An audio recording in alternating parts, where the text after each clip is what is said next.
Pemirsa, penjualan hewan kurban menjelang Idul Adha 1442 Hijriah di tahun 2021 tetap berjalan. Namun penjualan hewan kurban tahun ini terdampak penerapan PPKM darurat yang diberlakukan sejak awal Juli. Dev Nirwana, reporter TVRI Jakarta, akan mengikuti informasi berikut ini.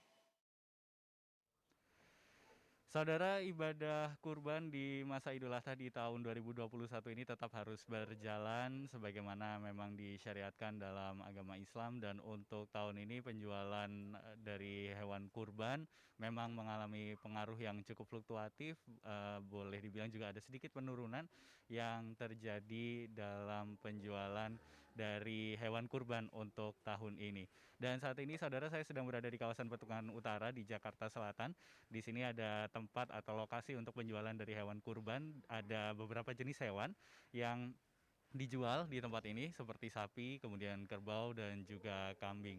Nah, untuk mengetahui lebih banyak mengenai bagaimana untuk penjualan dari hewan kurban di tahun ini, berikut kami hadirkan wawancara bersama dengan Bang Haji Latif yang merupakan penanggung jawab dari lokasi dari penjualan hewan kurban yang ada di sini di Petukangan Utara, Jakarta Selatan, tepatnya di Jalan Palem 2. Kita simak wawancara kami berikut ini. Untuk di tahun ini penjualan seperti apa Bang kalau dibandingin sama tahun kemarin, dibandingin juga sama dulu masa-masa sebelum pandemi? Ya, sebenarnya di kala pandemi ini memang banyak juga yang tetap berkurban karena mungkin musim haji nggak ada. Tetapi kemarin proses PPKM juga tetap mempengaruhi daya beli masyarakat karena mungkin terkait dengan izin di penyembelihan, ada beberapa masjid yang tidak menyelenggarakan sholat Idul Adha, jadi ya tetap berpengaruh lah buat para pedagang. Berarti Ya. ada penurunan sedikit begitu ya. Kira-kira kalau dibikin persen, ada berapa persen penurunan gitu? Ya, kurang lebih ada sekitar 20% ada penurunan dari tahun sebelumnya. Ya. Nah, untuk yang ingin membeli hewan kurban biasanya seperti apa? Apakah memang harus datang ke sini atau bisa online atau seperti apa, Bang?